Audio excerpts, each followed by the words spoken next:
Welcome to Legacy Lounge, the podcast where you'll discover how to lead with purpose and build a legacy that matters. So if you're ready to step into your full potential, show up authentically for yourself and others, and create a lasting impact on the world, you're in the right place. Let's begin.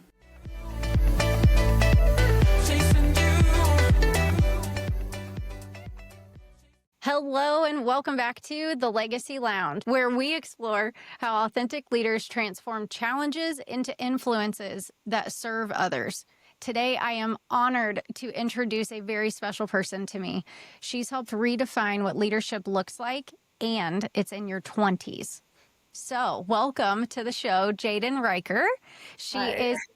Welcome. She is a 22-year-old founder and CEO of Social Buzz Digital Marketing. This is a six-figure agency based in Tampa, Florida.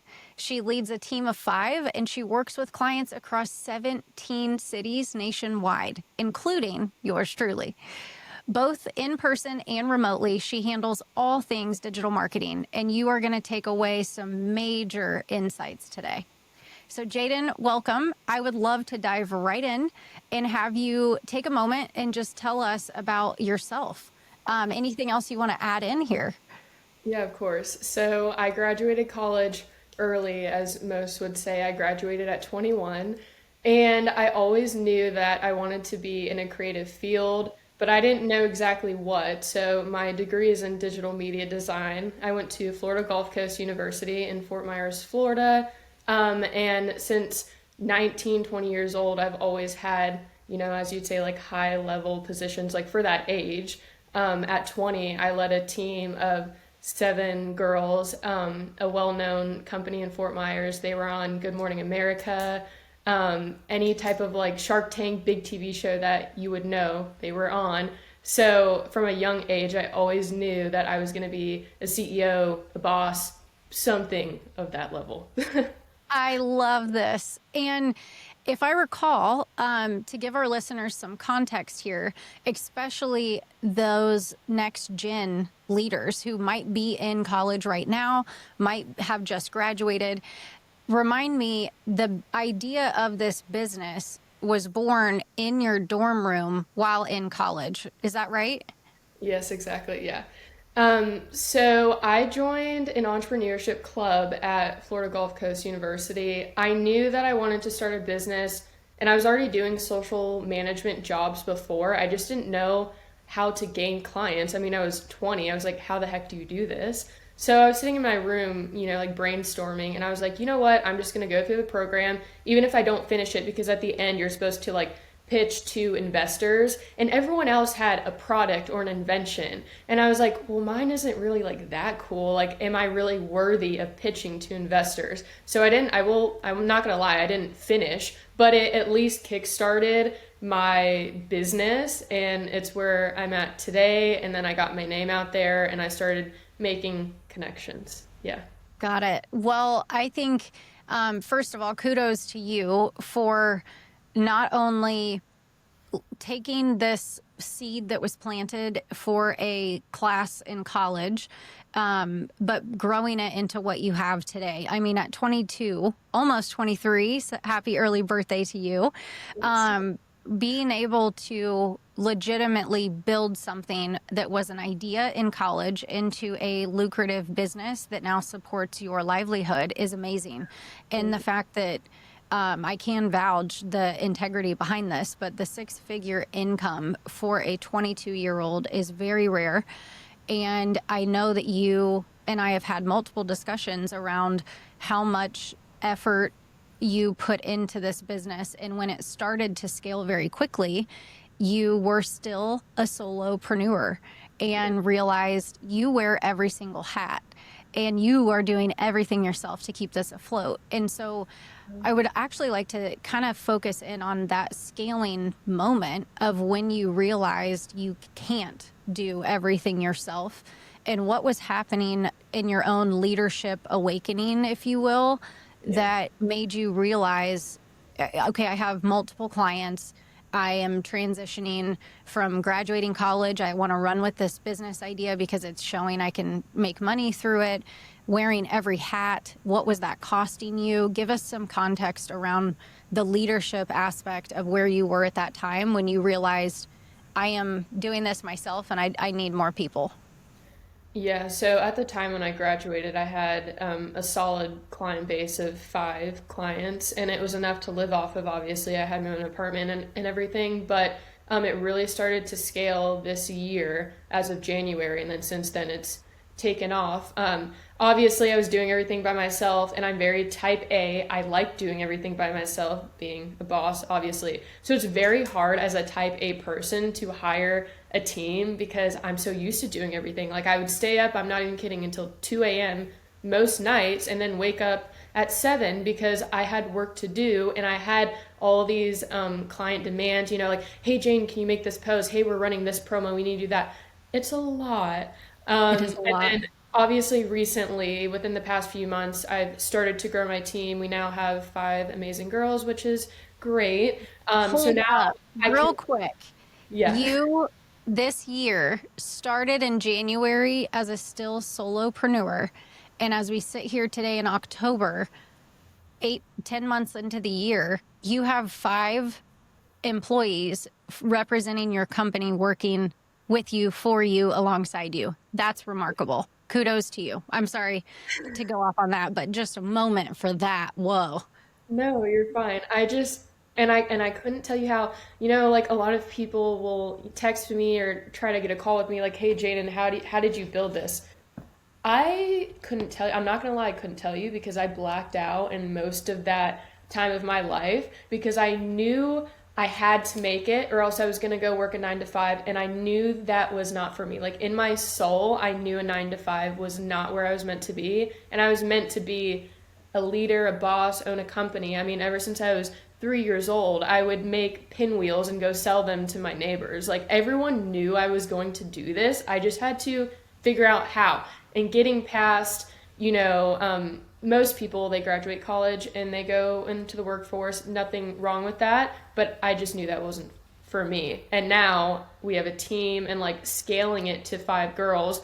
It was very difficult at first because, like I want to do everything myself and I've gotten a lot better with it. Obviously, I delegate tasks now. Hey, can you do this? Hey, can you do that? Because I'm traveling. I'm still the face of the company. Obviously, I take all calls. I still go and get the content. So it's been a big transition for sure. Yes, it has been. And I have had the honor of being, alongside you as your leadership development coach, but also as a thought partner. And that's not what this episode is about. It is about the power of what you've turned your business into. And I would like to provide a little bit of a highlight into after maybe some of our discussions that we've had, recognizing, okay, I'm working harder, I'm doing all these things. And we first started talking about the love of delegation, right? For you, when you and I had that discussion and then it ended and you're by yourself and you're reflecting and you're thinking your strategy through, how did you know for yourself that it was time to delegate? Like, when did that click for you that you heard or took away from our conversations, understanding that in order for you to scale, you do need team to support you and you got to develop and grow those people, but that you also have to relinquish control and delegate some? How did you know, okay, I'm in and I'm going to delegate? This is why. What did that look like for you? So around that time, I think we had hit 10 clients. And mind you, I'm still doing everything by myself, which I know like everyone would say that's absolutely insane. I get that, but that's just how my mind works.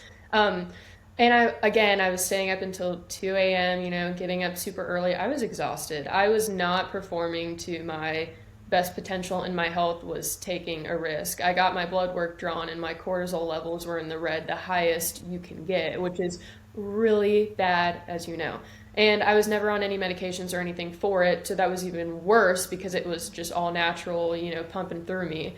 So I realized I had to change something. So I'm very active, like every day I was at the gym or walking outside, and I would just reflect in my own brain, like, hey, something needs to change. What do we want to change? And obviously all the stress was from my business. So I was like, I really need to hire someone. And I'm not going to lie, like I was greedy. I wanted to keep my money and still make more, but what was I giving up? I mean, my mental was so bad. My physical was getting worse. I stopped going to the gym eventually because I, couldn't do it. So I was like, let me just bring on one person, see how it goes. Try to just say, hey, I need this from you. But it's really hard, like, especially being younger. I've never been, in corporate. I've had a little experience leading a team, but nothing like to this extent. So how do you run a team? I don't know. That's why I came to you, because I was like, I need help. Yes. So, I love this so much. When you decided to bring on the first person, the first addition to your team, I love what you said around the greed factor, because that's real, and not just in entrepreneurs building a business, but it's the same context in life. If we want to achieve something, oftentimes we want to do it alone, because then we get to protect the credit that comes with it or the benefits that grow from that. And when you bring someone in and you develop them and you do the work that we have done together on how to effectively lead people and retain them, your business boomed. And I'm thinking about you making that choice of, I'm going to bring someone in and pay them. I am going to delegate. And then that first moment where maybe it was another client, or it was a renewal, or it was a new idea of a income stream for the business, and then you realized, wow, by this one person helping me, I now have another revenue income stream, or I'm scaling my revenue, and you felt that reward of how good of a decision that was to bring in support for yourself. What was the first thing that you chose to let go of, and how did that feel relinquishing? Because it probably is still difficult. But what was the task? What did you specifically hire for?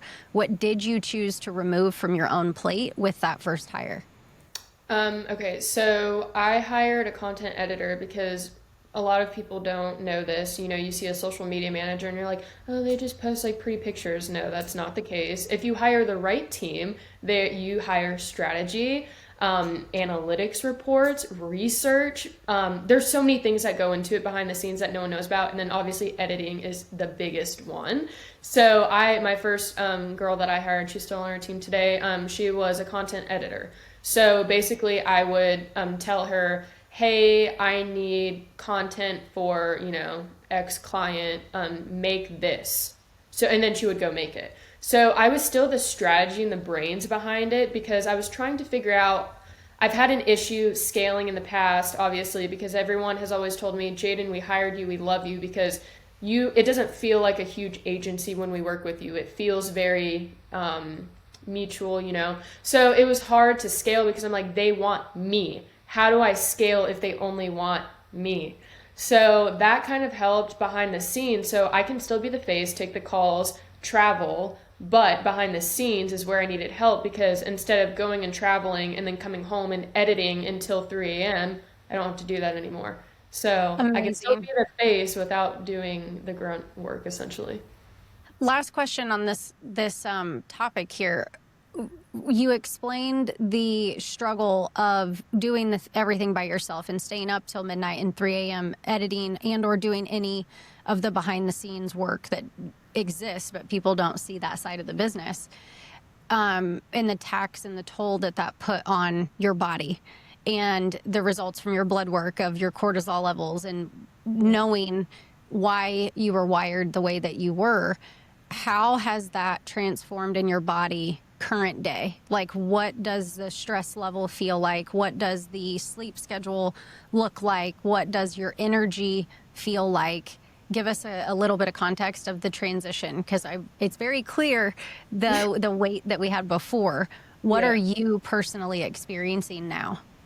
Well, you knew me back then, so I've lost a ton of weight because most of that weight was stress. It was from cortisol, I've been told. So I've lost all of that. I'm very mindful. I clock off at 5 p.m. every day. And if clients text me, I'll get back to you, but I don't feel like I have to respond to you right away.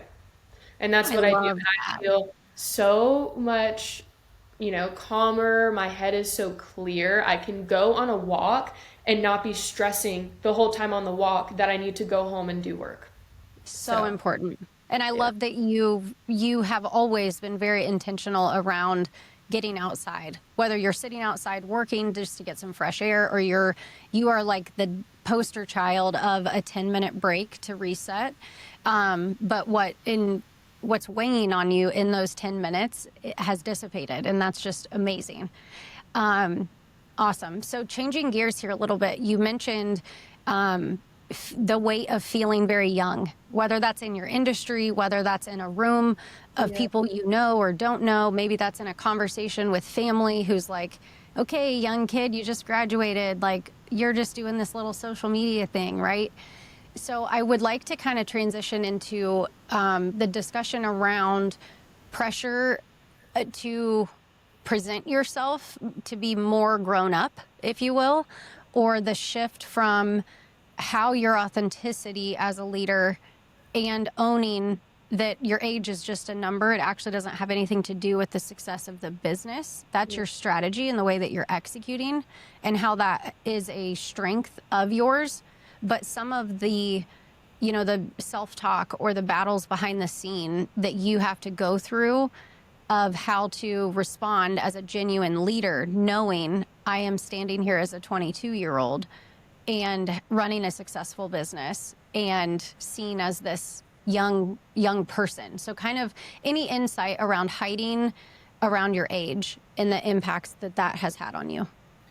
Yeah, I mean, I'll just tell you a little story. So, when I graduated and I was going to all of these networking events and trying to get my name out there, it was really hard because I can't even count on, two hands the amount of time that people have come to me and said, I don't know if this is offensive or do you mind if I ask, how old are you? I've been asked that like more times than I can count. And it's real. It's like every time, I mean, still to this day, within the past month, I've been asked multiple times.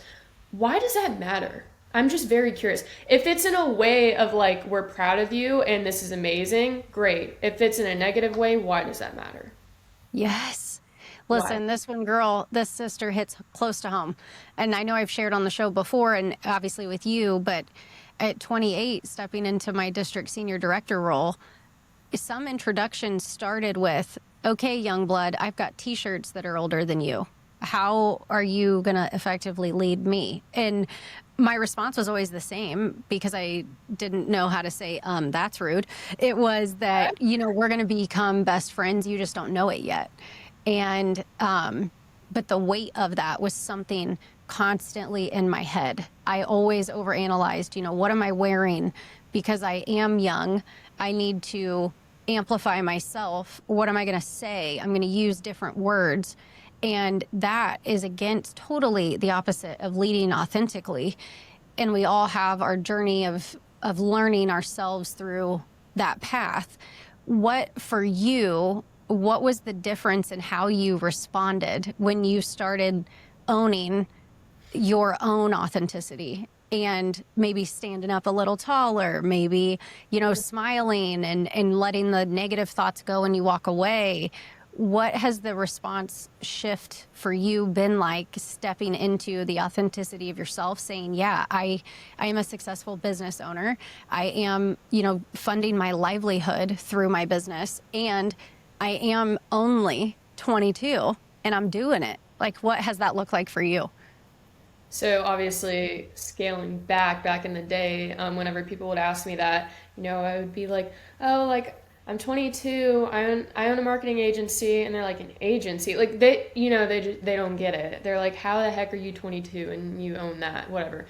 So I would be like that, and like it kind of in the corner, like hiding. Like if I would go to events with my clients, I would like stick with them the whole time because I was too scared to go up and talk to other business owners because I just didn't think they would take me seriously.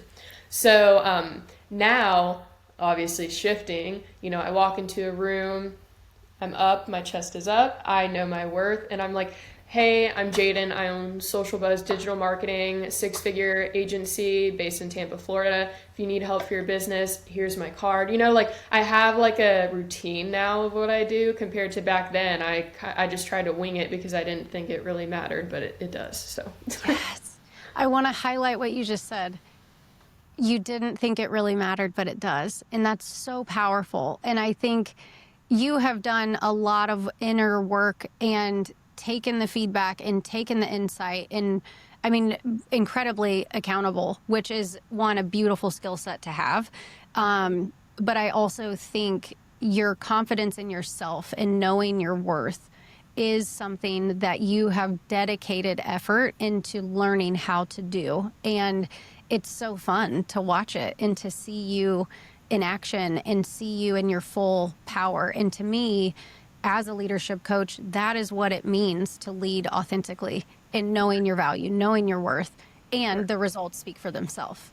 yeah. Oh, I love it. How, so how do you handle, last question on this topic here, but how do you handle now when that pushback of age-related dialogue comes into play? Like we go to an event this weekend and someone comes up and they're like, hey, if you don't mind me asking, just how old are you? Or, wow, you look very young. How would you handle that pushback today?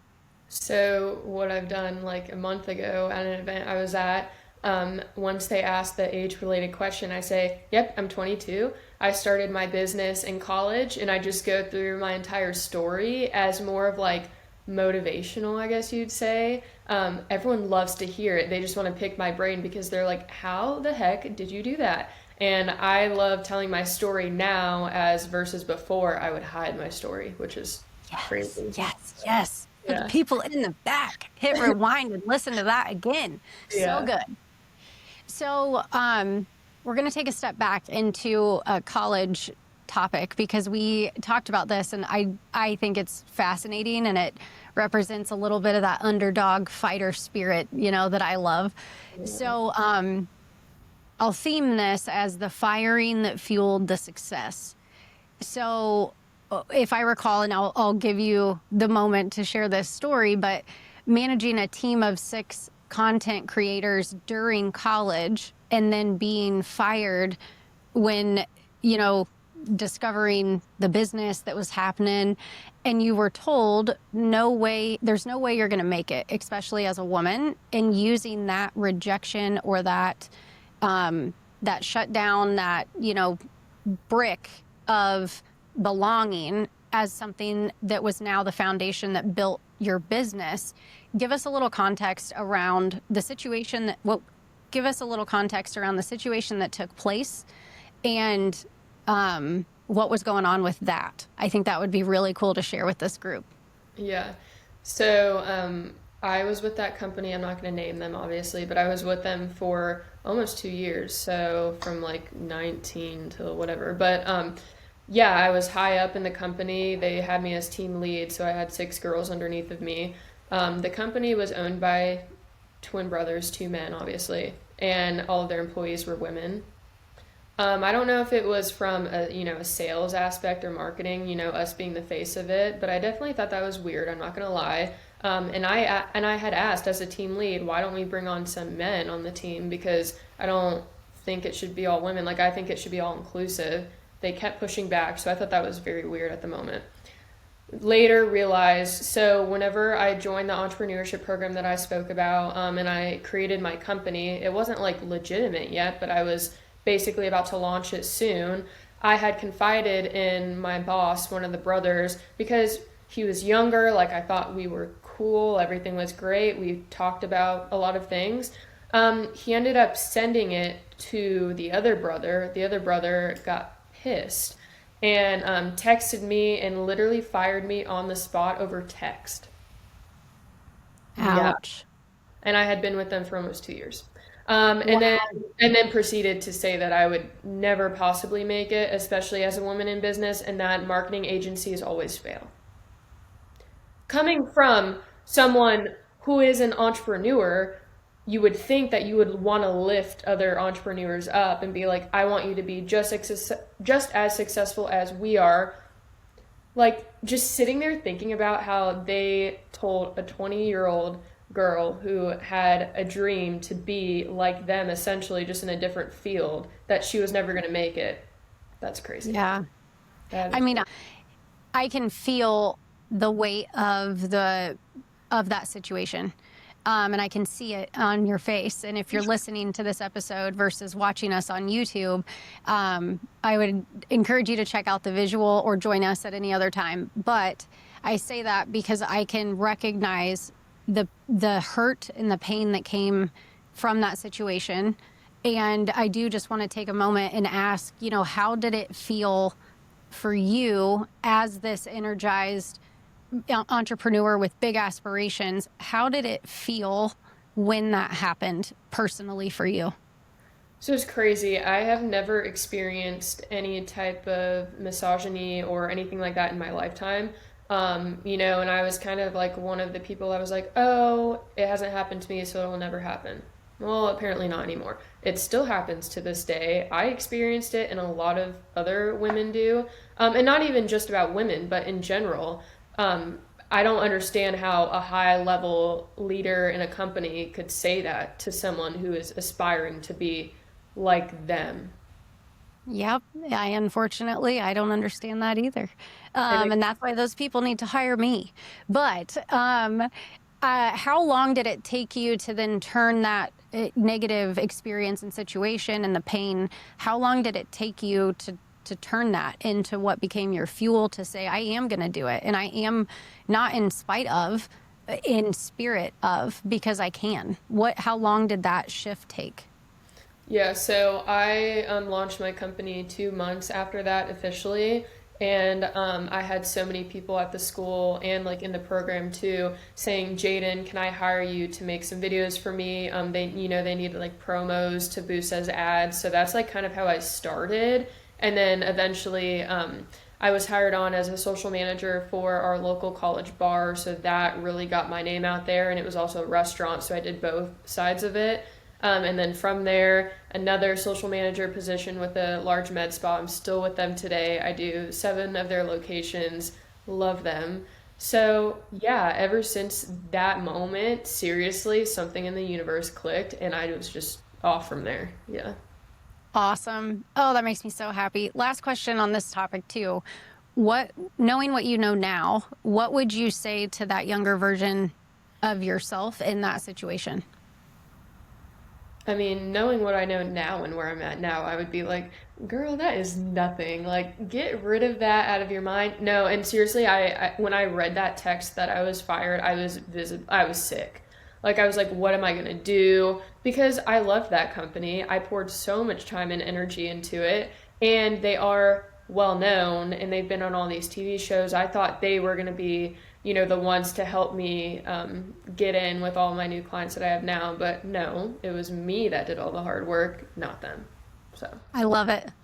yeah. So back to some of the current day strategy and networking first mentality.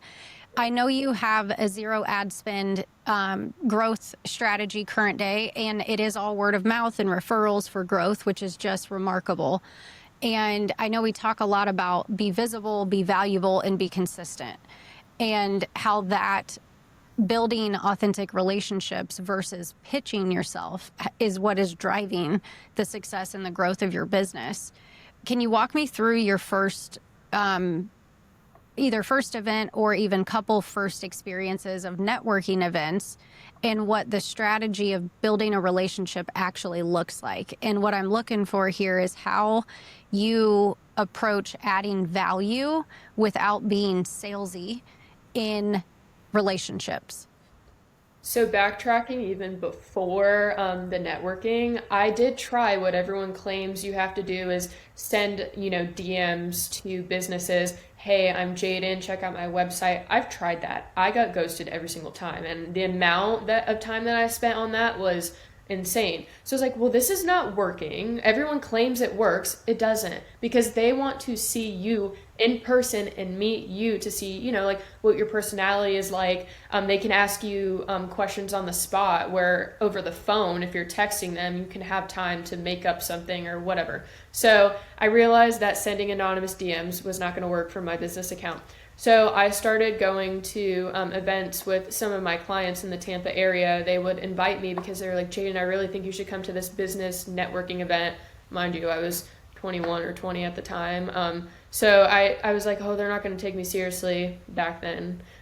So I started going to those, and I realized that people were proud of me, even though the age thing was kind of weird, but they were still proud of me. And they wanted me in those rooms. And that's where I met one of my pharmacy clients. I still have him a year today. So many of my other clients. So yeah, seriously, networking is the best in my opinion. It's how someone can pick your brain. They can see your personality, see if you even connect.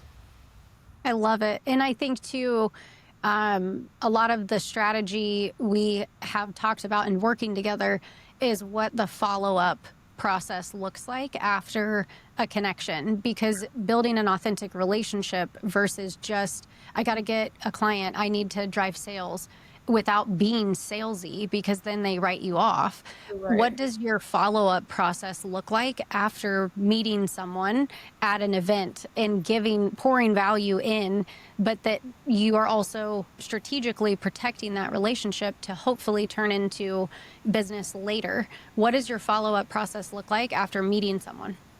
So, for an example, a month ago, we were at an event together, and I typically tell them to book a call with me. So I have like a Calendly link in my Instagram bio. They just click that, put in their information, and they'll get a Zoom call for the day that they picked. It's very easy and it's very simple, like a coffee chat basically. But you're just going to sit down and tell me about your business. I'm going to ask you, branding or personal questions that I need to know. Then we'll go over, your budget, and then I'll send you a proposal, contract, we'll sign on and start working. Like, it's very seamless, and it's a process that I've used for over a year now. I've had to tweak it here and there, but it's the same process overall. Yeah.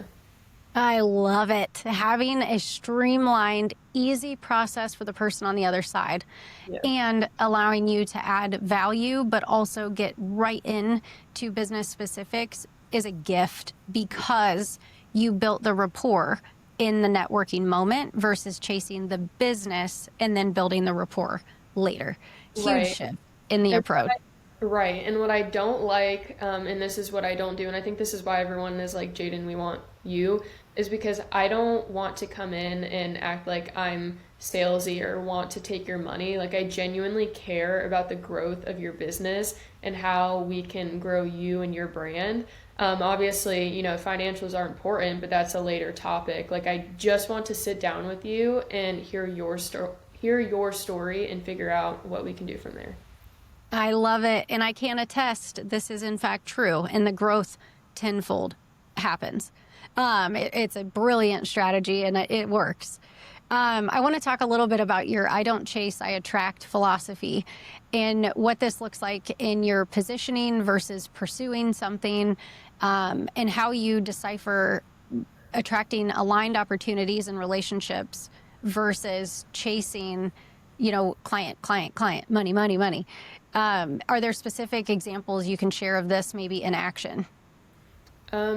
Yeah, so typically what I do personally is I journal every night. So, and I know you're big on that too, like mental health and all that. That's also helped me calm down too. But I'll journal every night and kind of just, I'm proud of myself and where I'm at in that moment. And then like looking back to where I was 2 years ago in college, didn't really know what I was doing. Like, the fact that I've built this is insane. So I tell myself that, I'm so happy where I'm at right now. But if it's aligned and it's the right client, bring them to me, essentially. I'm open, like my energy is open. But I'm not going to sit there and worry and twiddle my thumbs every night and be like, oh, I want to make X amount, so I have to get that soon. Like, no, I don't do that. I'm happy where I'm at, and if they want to come to me, they can. I love it. Yeah. Being patient while you're not chasing, and being available and being open and being real in who you are and adding value in the way that's authentic. has turned into incredible growth in business to being able to now build a team of people for your business. Well, and What seriously, does it mean to show up as your best self? What does that like mean in practicality terms?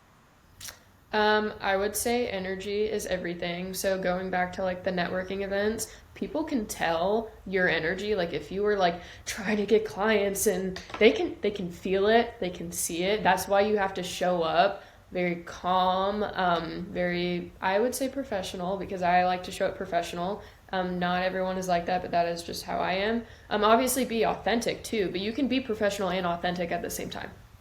Amen. I don't Amen to that. know, like Yes. that's not a common concept, but yeah. Yeah.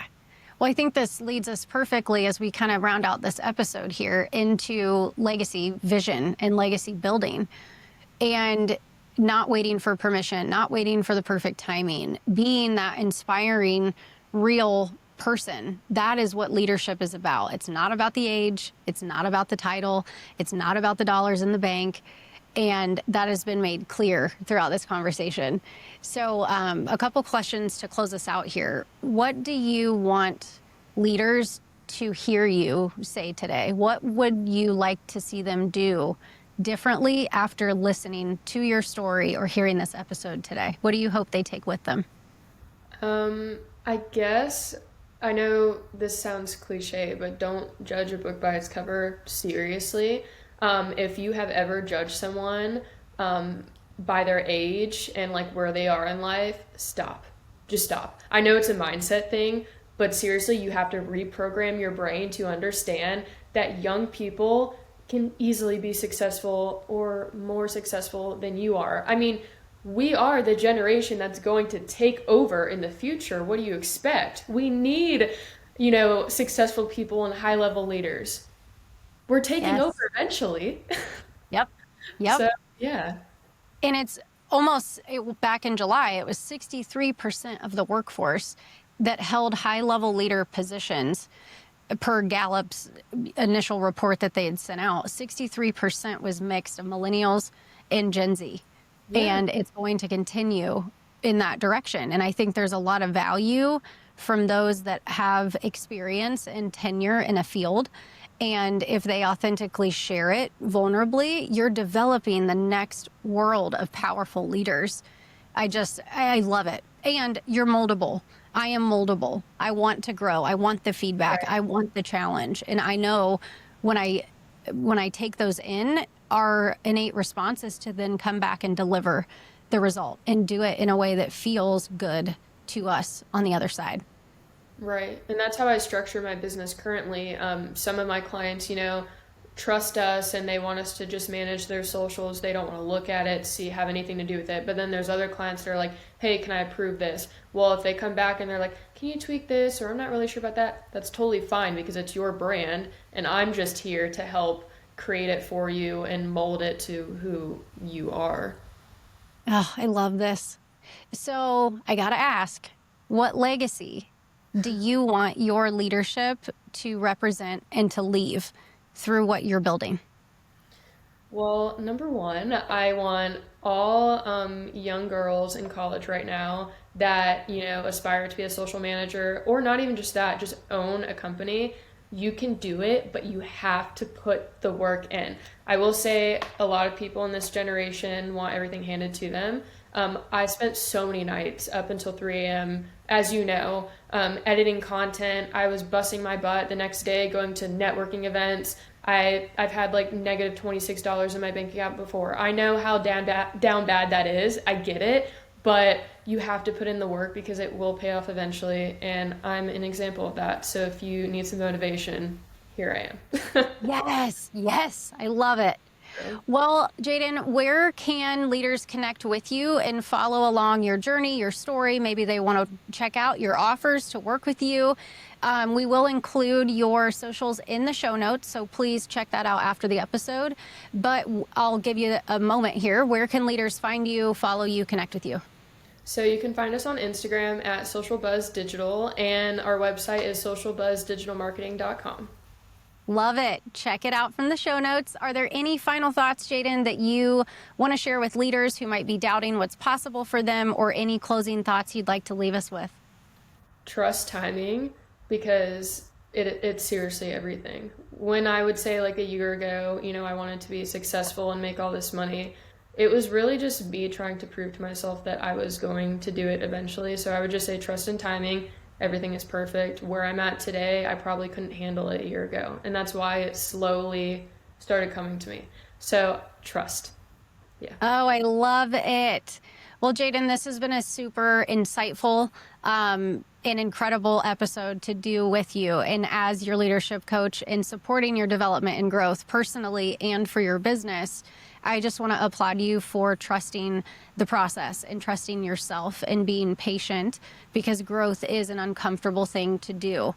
But it has been so fun to watch what's happening in your world, in your business, in your life, and just see you continue to invest in strengthening your leadership skills so that you can effectively run your business and fund your life and do all the fun things, but to also lead the people that you're bringing into the business as this expands. So thank you for giving me the opportunity to have a shotgun seat on what you're doing here. I appreciate it.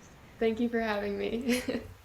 Thank you for joining us on this episode of the Legacy Lounge. Catch you guys next week. Keep leading authentically.